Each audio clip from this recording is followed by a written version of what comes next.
सभी बच्चे ध्यान दें। आज हम सीखेंगे अत्यंत छोटी दूरी नापना। पिछले टर्न पर हम लोग लंबी लंबी दूरी नापना सीख रहे थे। आज अत्यंत सूक्ष्म दूरियां नापना सीखेंगे। इधर ध्यान दीजिए, ये विशेष तरीके का मेथड है और जो इनडायरेक्ट मेथड है, यानी डायरेक्ट तरीके से उसको नहीं मेजर कर सकते हैं तो इनडायरेक्ट तरीके से छोटी लंबाई निकालते हैं। यहाँ पर हम ओलिक एसिड के मॉलिक्यूल का डायमीटर निकालने चल रहे हैं। फिर से एक बात समझ लें, ओलिक एसिड के मॉलिक्यूल का हम डायमीटर निकालने चल रहे हैं। ओलिक एसिड का जो मॉलिक्यूल होगा अत्यंत छोटा होगा और उसको डायरेक्ट तरीके से हम मेज़र नहीं कर सकते हैं, इसलिए इनडायरेक्ट मेथड से इसका हम डायमीटर निकालेंगे। इधर ध्यान दीजिए, सर्वप्रथम हम क्या करते हैं, ओलिक एसिड को लेकर के उसका 1 सीसी वॉल्यूम लेते हैं और उसमें 20 सीसी अल्कोहल मिला देते हैं, जिससे उसका कंसंट्रेशन 1/20 हो जाता है। ये मैंने यही लिखा था यहाँ पर 1 CC of oleic acid plus 20 CC of alcohol, जिससे उसका कंसंट्रेशन 1/20 पर सीसी हो जाएगा। अब जो ये सोल्यूशन में प्राप्त हुआ है उसमें से फिर 1 सीसी लेंगे और उस 1 सीसी में फिर 20 सीसी अल्कोहल मिला देंगे, तो उसका कंसंट्रेशन हो जाएगा 1/20 और इंटू 1/20 यानी 1/400। जब दोबारा इस तरह करेंगे तो 1 CC of above solution plus 20 CC of alcohol, ये मिला के हो जाएगा 1/400 पर सीसी। ये ओलिक एसिड का वॉल्यूम हो जाएगा।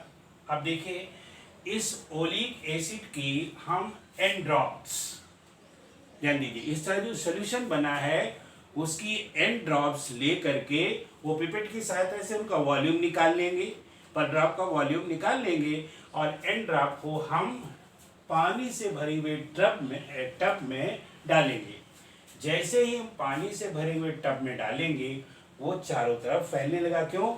ओलिक एसिड जो है वो ऑयली होता है, तो ऑयल की जैसे आप देखते हो कि अगर पानी में ऑयल गिर जाए तो उसकी लेयर चारों तरफ फैलने लगती है, उसी तरह ओलिक एसिड की लेयर जो है पानी में चारों तरफ फैलने लगेगी और फैल करके वो मतलब अब किसी मोम से डूबी हुई छड़ से इसको क्या करते हैं, चारों तरफ फैलाते हैं और चारों तरफ फैलाने से इसका आकार जो वृत्ताकार कर लेते हैं और कुछ समय के लिए इसको छोड़ देते हैं।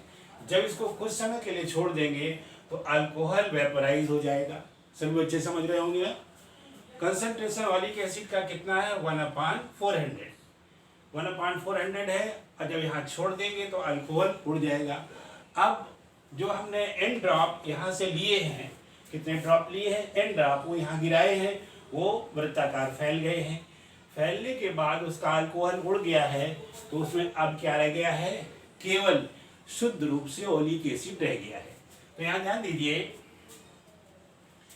यहाँ पर if V be the volume of 1 drop, यानी 1 ड्रॉप का वॉल्यूम मान लीजिए V है, then total volume of the solution, n drop लिए गए हैं सोल्यूशन के, तो NV यानी 1 ड्रॉप का वॉल्यूम V, तो n ड्रॉप का वॉल्यूम NV हो गया। After evaporation volume of the pure oleic acid is equal to NV/400 per CC, यानी नॉट पर सीसी, इतना टोटल वॉल्यूम रह जाएगा। समझ गए कि नहीं? क्यों? अभी तक इसमें अल्कोहल मिक्स था, अल्कोहल उड़ जाएगा तो केवल शुद्ध ओलिक एसिड का ये वॉल्यूम रह जाएगा। अब जरा ध्यान दीजिए, इसके बाद ट्रेसिंग पेपर और ग्राफ पेपर की सहायता से, ग्राफ लेते हैं यानी मिलीमीटर का ग्राफ लेते, उसकी सहायता से इस सर्कुलर सरफेस का एरिया निकाल लेते हैं। किसकी सहायता से? Tracing paper and graph paper की मदद से इसका एरिया निकाल लेंगे और मान लीजिए इसका सरफेस एरिया A है, तो यही हम यहाँ पर let A be the surface area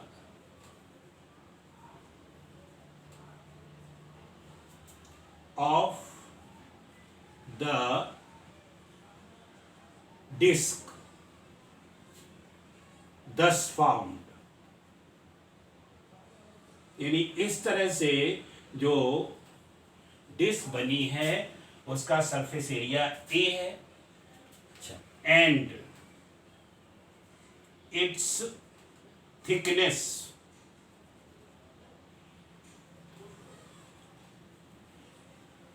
is या B स्मॉल t, यानी ये जो डिस्क बनी हुई है इसकी मोटाई T मान ली गई है और इसका एरिया ट्रेसिंग पेपर और ग्राफ पेपर की मदद से निकाल लिया गया है ना।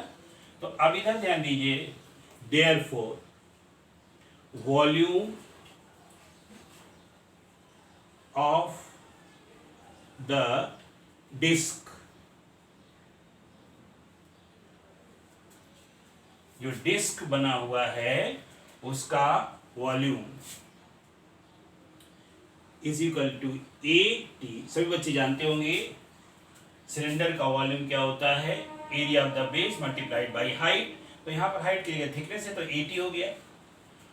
वॉल्यूम ऑफ द डिस्क ये कितना हो गया, A इंटू T, और यहाँ पर ये वॉल्यूम दिया हुआ है, ये वॉल्यूम कैलकुलेटेड है, यहाँ पर A कैलकुलेटेड है, दोनों वॉल्यूम जो है ये बराबर हो जाएंगे। देयरफॉर वॉल्यूम मेजर्ड, यहाँ पर या इसी को लिख देते, देयरफॉर AT जो डिस्क का वॉल्यूम है and that should be equal to volume of the oleic acid, और ये हो गया NV अपॉन 400।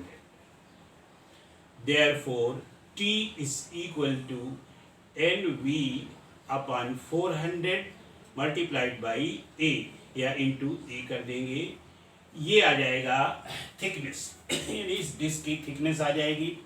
सभी बच्चे ध्यान से इसको समझें।